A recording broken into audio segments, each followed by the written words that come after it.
Well, welcome to another Friday night.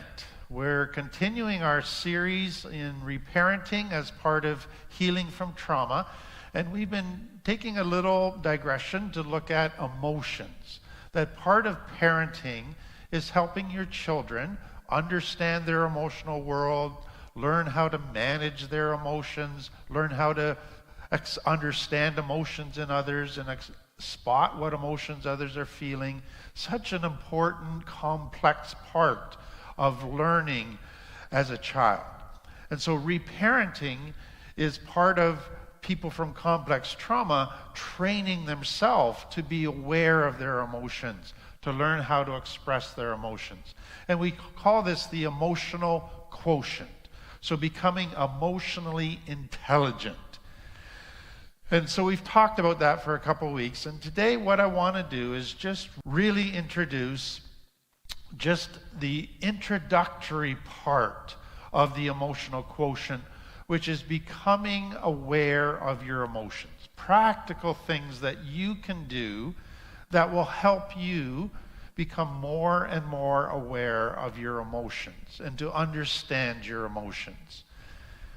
This is so significant because for many in complex trauma, what became necessary was to disconnect from their emotions. They couldn't resolve all these painful emotions, so the brain goes, why bother feeling them? I don't want to keep feeling something I can't resolve. That's painful. So let's disconnect. And so what happens for a lot of people in recovery now is they're not even aware of their emotions. They're so disconnected. They could be experiencing emotion, but they don't even know they're experiencing an emotion. And then for others is they don't know how to connect to their emotions, how to begin to understand their emotions, how to begin to feel their emotions. This is all such brand new territory. So I want to begin with very, very basic stuff. Now, some of you may already have learned this, and so this is going to be review. But for others of you, this is where you're at. You're stuck, saying, I don't know how to connect to my emotions. I don't know how to feel. So I want to give you some very, very practical stuff. So the first thing that I think is important for people to understand is what we have learned about trauma is that emotions for a traumatized person often show up as bodily pain. So they don't show up where you feel, oh, that's an emotion. They show up as, oh, I feel pain in my body. And so for many people, an important starting point is to look for physical pain-type sensations in their body. And that often is an emotion. They just think it's physical pain when it's really an emotion. And so one of the things that people do is what we call drop into your body. And they go into just become aware to feel what their body's feeling, to be aware of physical sensations that they're feeling in their body. That might be an important starting point. Now, if all of a sudden you're aware of a physical sensation, let's say in your gut, in your chest, in your lower back, in your neck, whatever, what you can then do is go, do I remember a time in childhood when I experienced the same sensation? Many can remember. Some can't, but many can. And if you can, that can then take you to the next thing. And this is hopefully leading to connecting to an emotion. The next thing is, do I remember what was happening at that time when I felt that sensation? So if you can remember the events that were going on, then you can go, oh, Mom was getting beaten up. Oh, I was being shamed. Oh, I was being laughed at. And then you go, oh, so that physical sensation I'm feeling, oh, I get that's an emotion. And you start to make connections. But it starts by becoming aware of physical sensations in your body. Now, this idea and understanding has been around for a while, but what the research has shown is that for most people, emotions show up in their body consistently in certain areas. So certain emotions show up in certain parts of their body, and that this is fairly universal for people across the board. So what has been created is an emotion body chart. Now, I need to say that this isn't necessarily true for everybody. So this chart might not be helpful to you at all, but it might be helpful. It might be a guideline that begins to point you to understanding your emotions. So for many, anger shows up in the head, chest in quite an intense way. Heat. For others, fear is more in the heart, chest area, and it's got a little different feel, but it's right there. Then you got disgust and happiness and sadness and surprise. And so what they've done is charted out, after thousands and thousands of interviews and studies of people, where does their emotion show up? What does it feel like in their body in a sensation? So that might be helpful to you. Richard Firth Godbeer is a researcher that has done tremendous amount of research on emotions, and he's written a book called The Human History of Emotion, which is a very, very fascinating, rich book. What he has done is he's gone back through 5,000 years of human history into every culture. And what he's looked at is, how did they describe emotions? Where did they think emotions came from? How did they define emotions? And it's fascinating. And what he has begun to realize is that it's taken a long time for us, through all the cultures of the world, to begin to get a clear understanding of emotions. Because most of us knew that something was happening, but we didn't understand 2,000, 3,000 years ago brain chemicals. We just knew something was happening. And so people were trying to put words to what they were feeling without scientifically knowing what was going on. And so it's been a slowly evolving understanding. And what he tries to do is to bring in the wisdom of all the different cultures over the years that have helped us get to a point of a clearer and clearer understanding of emotions, what makes them happen, what they're all about. One of the things that's fascinating is, as you look at some ancient cultures, they realize that emotions tend to show up in parts of the body. So if you felt fear, if you felt anxiety, it would show up in a certain spot. And so what they, in the 2,000, 3,000, 4,000 years ago, what they believed was that certain organs in the body produced those emotions. And so here's a chart. So they thought that joy was created by your heart, the organ of the heart. They thought that anxiety was created by your spleen. They thought that sadness was something that came out of your lungs. They thought that anger came out of your liver. And they thought that fear came out of your kidneys. So that those were the organs that produced those emotions, because those emotions seemed to reside in the areas where those emotions were. So again, it's the recognition that we feel emotions not just as an emotion, but we feel it as a physical sensation. And people have realized that for thousands of years. There's another tool that people have found very helpful. Over the years, people have taken basically 6 inner core emotions. So you can be mad, you can be sad, you can be peaceful, you can be scared, you can be joyful. And what they have done is then taken that and go, okay, what are variations of mad? And then they've just broken it down into types of mad, types of sad, types of joyful. And then what's come out of that is a kind of the ripple effect of those emotions as they are nuanced is they created an emotion wheel. And many have found this emotion wheel to be super helpful because it helps them put a name to what they're feeling. Before they just had a feeling. They didn't know what it was. But now they can put a name to it. Oh, that is I'm feeling hopeful.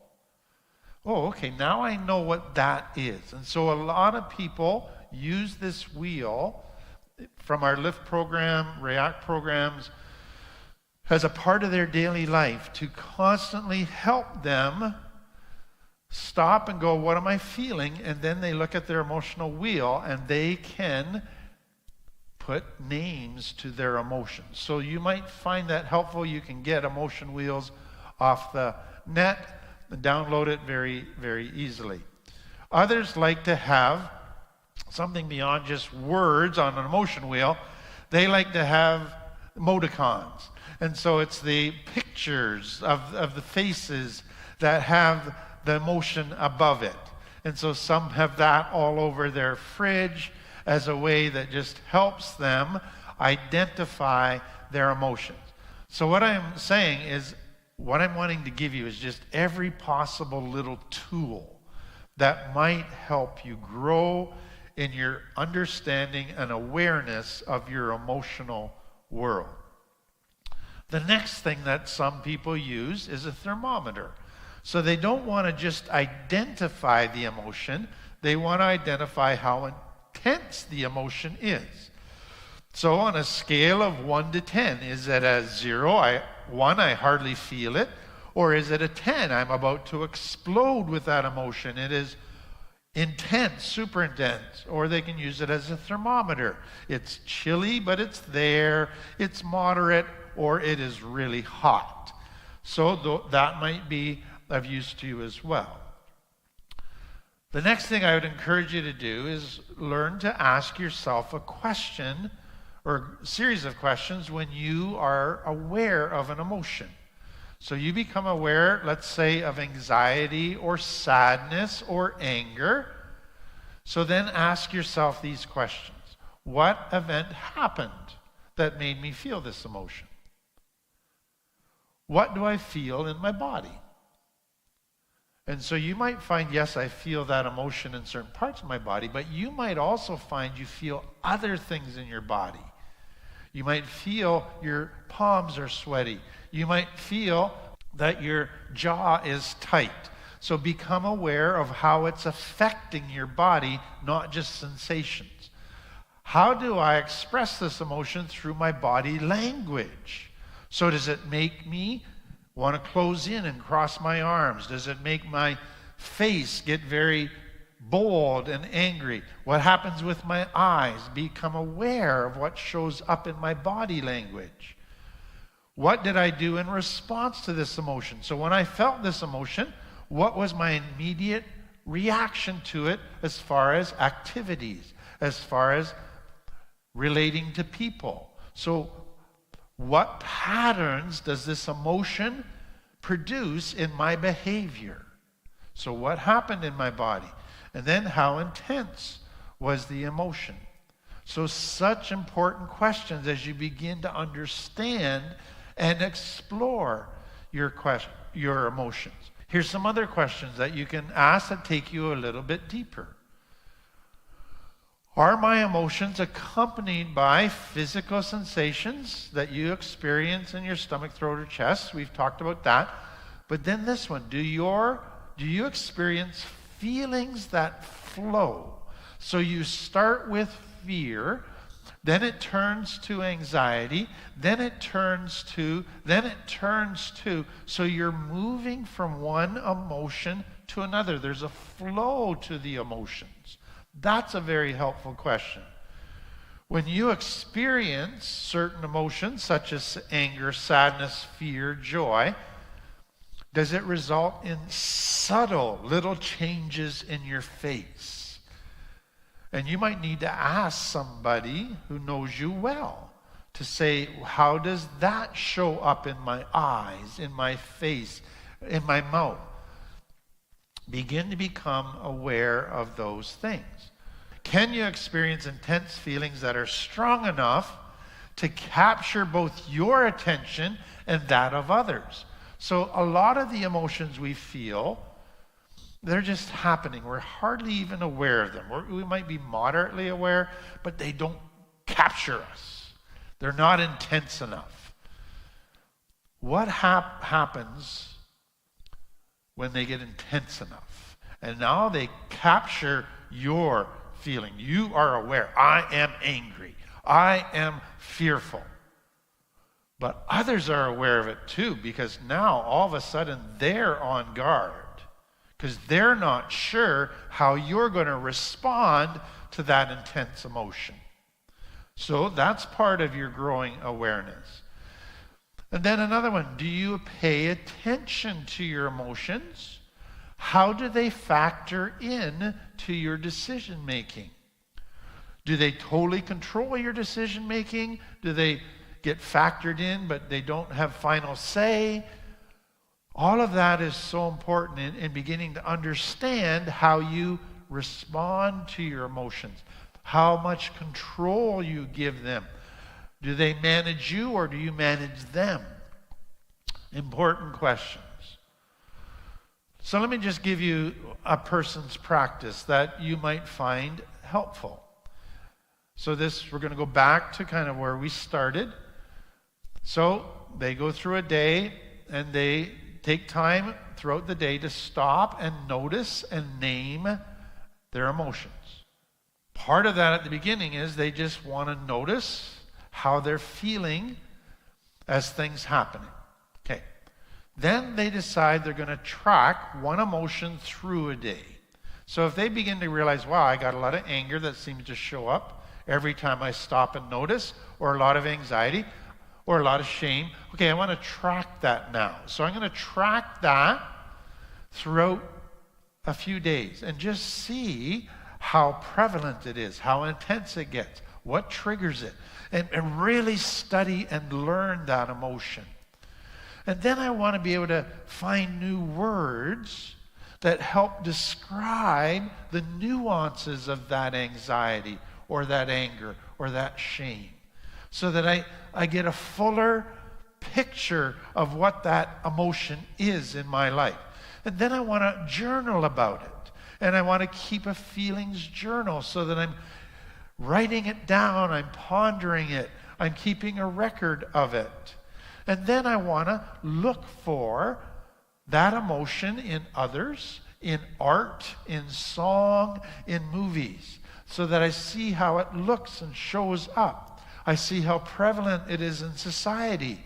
I see how others respond to it, how it affects them. So I really want to understand this emotion. So I'm actually going to become a student of it, in myself, in others, in life in general. Such a helpful, important practice. Now, there's another thing that might help you get connected to your emotion. And so it's what I would call starting with very real life situations. So if you are driving down the highway and all of a sudden you look in your rear view mirror and there's a cop car coming up behind you with its lights on, pulling you over. For many of you, you immediately would feel something. Your heart would drop to your stomach, or we say your stomach would drop. That's a great place to go, oh, what am I feeling? Oh, that's fear. Ooh, okay, now I get that. That's what happens when I have great fear, intense fear.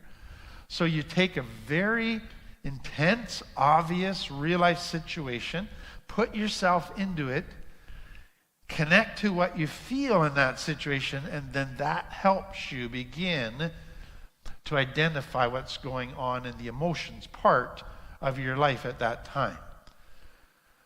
Another possible real-life example that you can put yourself in, Your phone rings, you pick it up, it's the police, and they tell you that your child has been in a serious accident. What happens inside of you? Or you pick it up and the police tell you that your child is at the police station, they've been charged, and it's a severe crime. What happens inside of you? So that real life stuff can help you get in touch with some of the more intense, obvious emotions. Another one is watching a movie. So there are going to be some movies that when you watch, all of a sudden you're going to get antsy, you're going to get upset, you're going to want to leave the room, you're going to turn it off. What's going on? And so it could be when a child is abducted or kidnapped. It could be when an innocent person goes through the legal system and they don't get justice. It could be when a person is abused and he's seen with abuse. Okay, that created some intense, powerful stuff. That's an emotion. Connect to that. Or another situation for many is you've gone through a really tough time financially, job-wise. You're running out of money. You look at your bank account and you're down to your last bit. What's going on inside of you? Stop and just drop into your body. Become aware of all of the sensations you're feeling because of that. Or another one, somebody calls you a really bad name. So in parts of Canada, if somebody calls you a goof, that's the worst possible name they can call you. And so what happens if somebody was to call you that? Drop into your body. What sensations do you feel? And so there's anger, there's feelings of shame, all kinds of different things.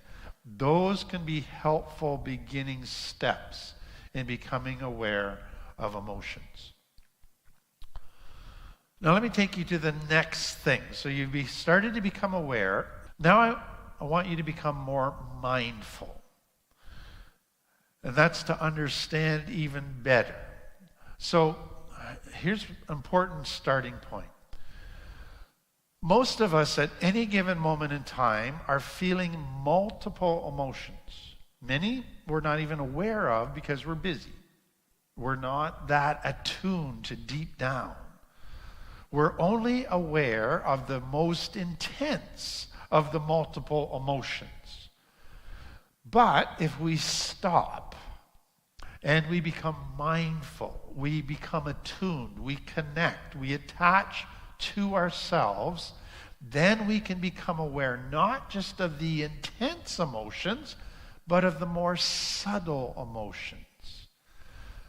And so it's really important as we grow in understanding our emotions that often we begin by becoming aware of the intense emotions. But we want to grow to a point where we get a complete understanding and picture of our emotional world, which must include becoming aware of the subtle, more nuanced emotions that aren't as intense. So, what can we do?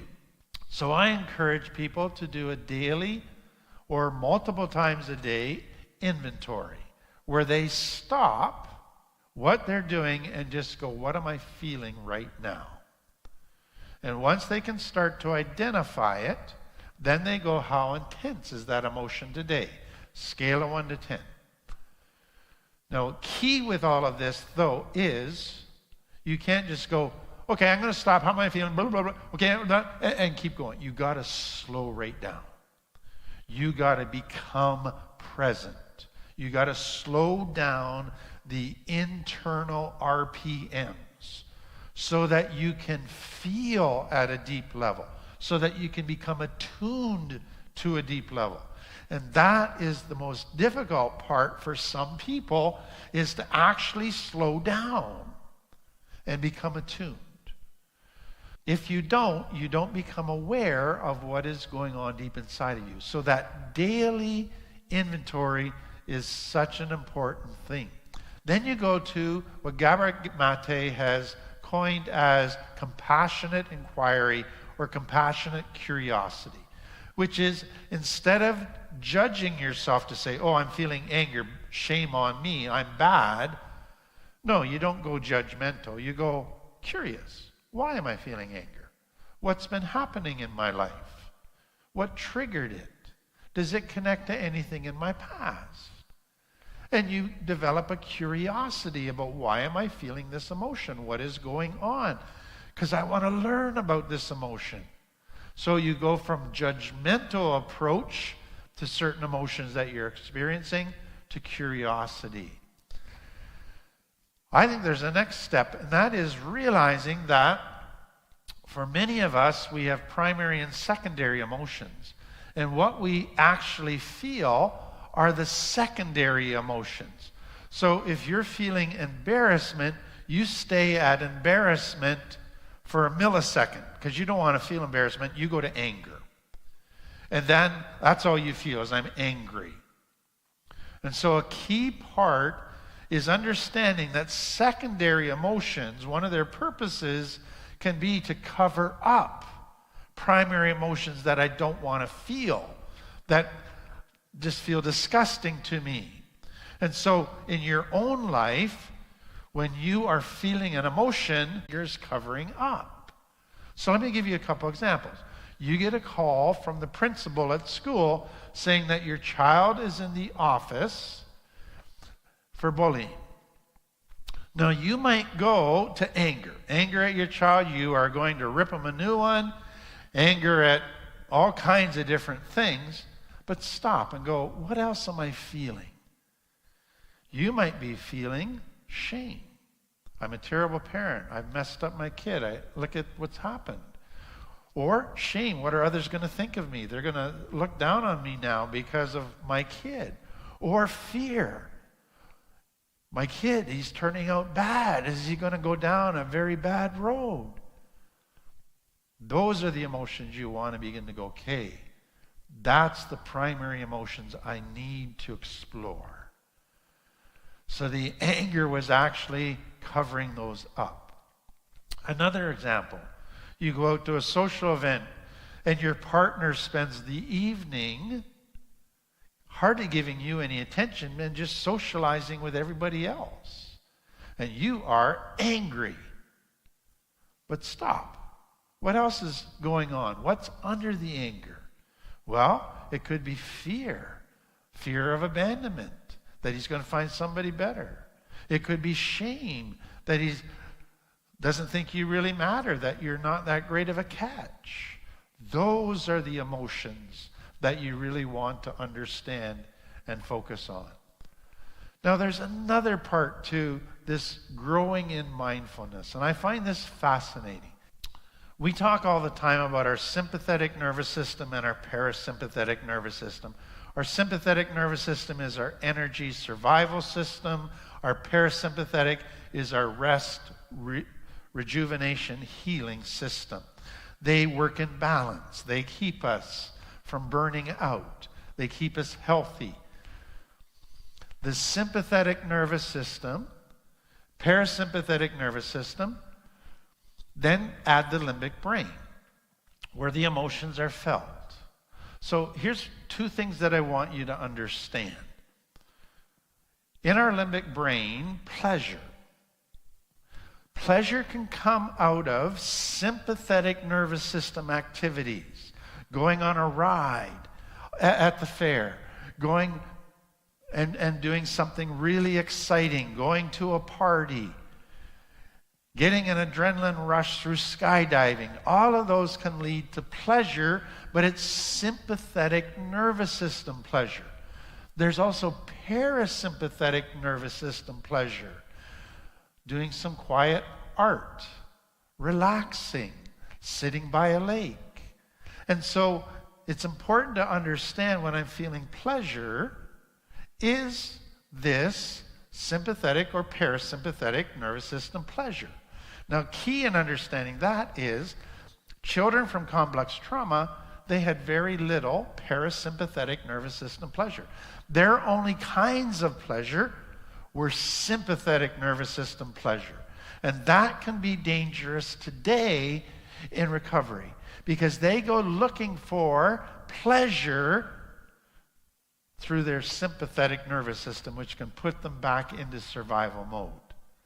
Second thing that's really fascinating about this is there's some emotions that are only experienced when our parasympathetic nervous system has us in a state of relaxation, where the stress is not there. And so that's when we feel peace. That's when we feel contentment. That's when we feel joy.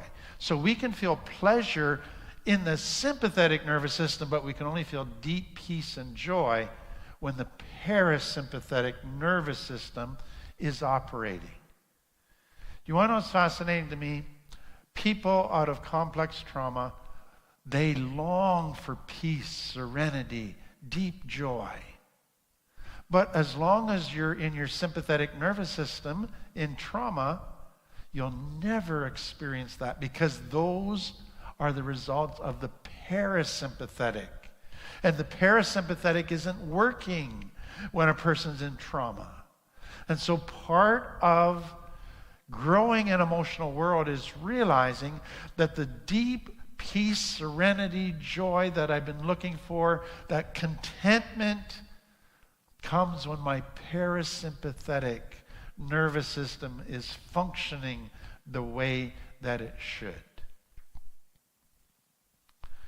The next thing to become aware of is your emotional default setting. And that basically means is that where does your brain gravitate to? Like it's got a pull of gravity on it to go to a certain emotional state that feels normal, that feels like this is right, this is what I'm used to. That's your default setting. And so it's usually connected to what was your normal in childhood. What did your brain get used to as its emotional world? Now it naturally gravitates back to that because it feels normal. So what is your emotional default setting? Now, I've learned over the years that for some people from complex trauma, their response is, oh, I'm just happy all the time. What is important to understand is that actually happy all the time for them is dissociation from their default emotional world. They don't want to feel their default emotional world because it's too painful. So they just dissociate, disconnect, and they just go to happy, happy, happy, happy, but it's not a true state. It's a denial, disconnection from their true emotional world. So let me give you a few that I've seen in people over the years as their default emotional setting. Some find that there's just anger there all the time. Something in them needs to be angry. Something in them wants to be angry. Something, if they don't feel angry, they don't feel normal. Anger is what gives them energy. Anger is what keeps them on guard. Anger is a part of what makes them intimidating. And so there's a default setting of, I need anger. Others, if they're not feeling guilty about something or shame, then they feel something's wrong. And so they have this default setting of guilt and shame that I'm not good enough. I've done something wrong. That's there. They need to feel bad about themselves. And if they're feeling too good about themselves, then they sabotage that and somehow go back to feeling bad about themselves. Because if they feel good about themselves, then they feel something's wrong. So that's their default setting. Others, there's depression. They need to feel depressed in order to feel normal. To feel happy, carefree, that just feels wrong. That just feels like something bad's going to happen. I need to stay depressed. Others, they need to be in a state of some anxiety to feel normal, where they're worrying about something. They're obsessing about something. So fear is their default setting, but they might not even be aware of it, but it's there. It's where they gravitate to, is needing to have some anxiety to feel normal. And others need to feel stressed out to feel normal. If they're not feeling a certain level of stress, then they're feeling they're too lazy, they're selfish, they're not doing enough. And so they need to have this feeling of being stressed out to feel normal. So become aware of your emotional default setting. Let me end with this. What's the difference between mood versus emotions? And I think the best way to explain this is to look at it in terms of a child versus an adult. So in a child, basically they only feel one emotion at a time, and that emotion is the one that's the most powerful emotion in their limbic brain. So if they're angry, I'm angry. Then the next 2 minutes later, I'm sad. And it's whatever's the most powerful emotion, it controls them. It creates their mood. It dominates everything. So a child, their emotion, their most powerful emotion becomes their mood. By the time you get to a mature adult life, hopefully you've grown. And what you are in that adult state is aware that, whoa, I've got a lot of anger right now, sadness right now in my limbic brain. They make me want to give into it and just become totally angry, to become totally depressed. But I don't have to.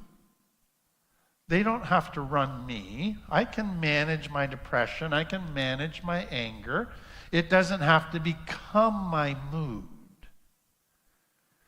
And so you're aware of the emotions, how they pull you, how they make you feel, but then I can still manage them out of my cortex. So what you then realize is I can actually choose my mood. I can choose to be grateful. I can choose to be open and warm. But there's limitations around how well I can choose my mood. The better my headspace, the better I'm able to choose my mood. And so what I tell people all the time is this. For myself and my own personal life, one of the most important parts of my day is in the morning where I can get myself into a good headspace. And what I mean by that is into a place where I'm aware of all of the negative emotions pulling at me, but I choose to respond to them. I say, okay, I'm going to meet my 12 needs today. I'm going to connect with people, and I'm going to accept what I can't change. I'm going to set myself on loving people today, serving, on surrendering to a healthy life, growing. I'm going to be grateful. And as I choose to do that, and that might be some meditation, that might be reading and reminding myself of stuff, that might include some prayer, all of those different things, I get to a point in my head where my limbic brain is in a place now where I've brought in things that counteract the negative emotions. So now they lose some of their power. And now I'm able to say, you know what? I choose to be patient with somebody that's going to be trying. I choose to respond gently and graciously to somebody who's disrespectful. I choose. And you choose because you're in a good headspace. And so a good part of learning to deal with your emotions is not just letting your emotions pull you all over, it's being aware of them, but keeping yourself in a headspace that enables you to manage those emotions so that you display them appropriately. You are able to choose to have certain emotions that are healthy emotions and healthy attitudes, and respond in ways then that are healthy in relating to others. So that's just an introduction about getting started in this, understanding our emotions, managing our emotions. I hope it was helpful to you. That's the end of part 1. We're going to take a short break. Then we'll be back for part 2, which is Christian part. If that doesn't interest you, no problem. You're free to go. We'll see you next week. Everybody else will be back in just a minute.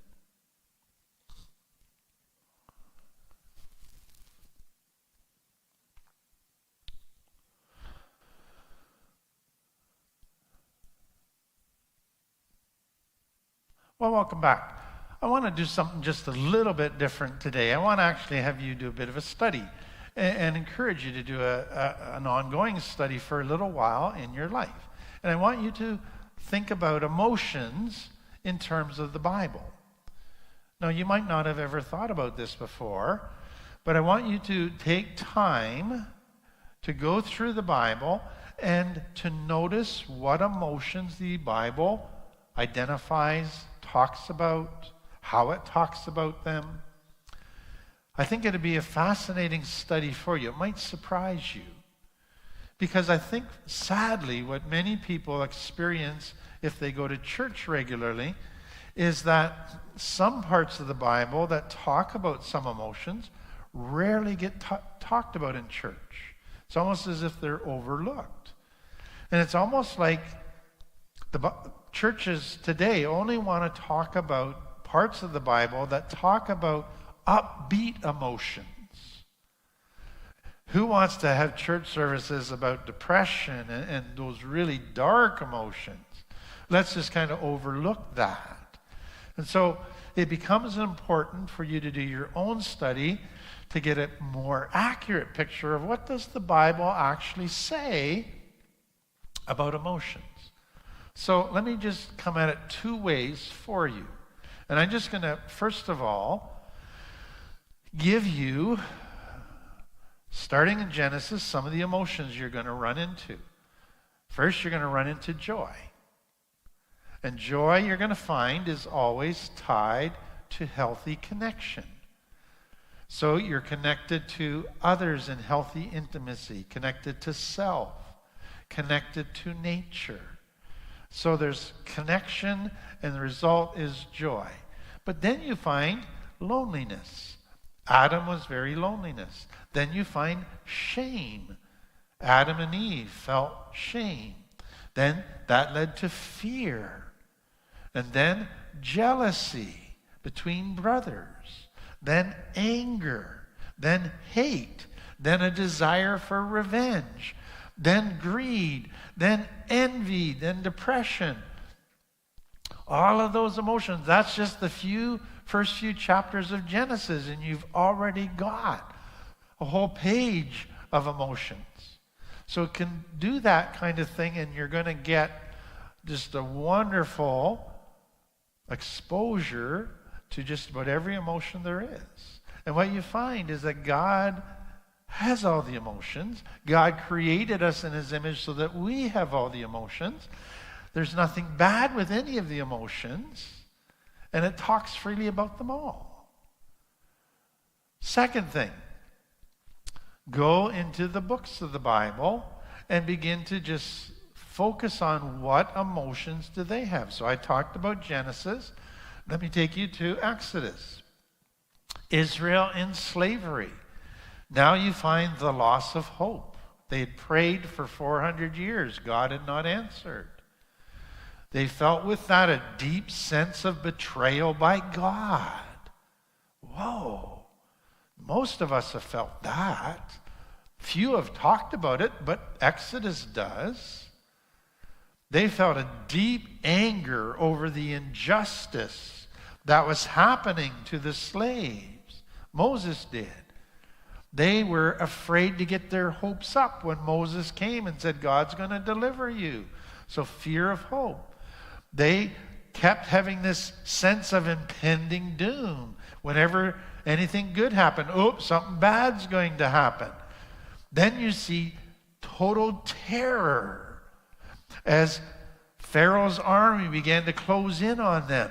Then you see this jubilation when they go through the Red Sea and they're set free. Then this deep, deep fear, deep frustration that Moses felt at times. Then you see these rebellious attitudes, envy, deep exhaustion. That's just Exodus, and that's just a few of them in Exodus. Then I love coming to some of the Psalms that we call the Lament Psalms. You get such a raw picture of emotions: betrayal, abandonment, confusion, deep hurt. All of those are part of that. And so depression is a big topic amongst that. And then the book of Lamentations, rarely talked about, but so rich when it comes to describing emotions. And the writer, Jeremiah, just says that tears ran down his face like a river. And so it's overwhelming pain, overwhelming sorrow that he's trying to put into words. And if you're going through overwhelming pain and sorrow, books like that help put words to what you're feeling. They validate what you're feeling, and that can be so helpful. Then you come to the book called the Song of Songs, and you see a different bunch of emotions. You see erotic desire. You see deep hurt, deep insecurity. You see longing for another person. All of that. Then come to the life of Jesus, especially to his final week, and you will see a broad spectrum of emotions: anger, sadness, stress, abandonment, hurt, injustice, all kinds of emotions that Jesus experiences. And so I just want to give you that as a bit of a study, just to help you in your own understanding of emotions, and just to realize that God has led the way in helping us understand emotions. It's often been people in churches that have shut down much of what God has been trying to teach us about emotions because it makes them uncomfortable. But we need to be able to go back into that and begin to explore and see, wow, there is a treasure trove of material here to help me in understanding my own emotional world. Let's pray. Father, thank you again for just your help to us in understanding ourselves and understanding how you made us, so that we can validate ourselves, accept ourselves, so that we can learn to manage that. We can learn it's okay to have these emotions.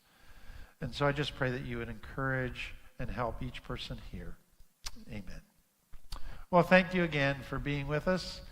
Hope you have a great weekend.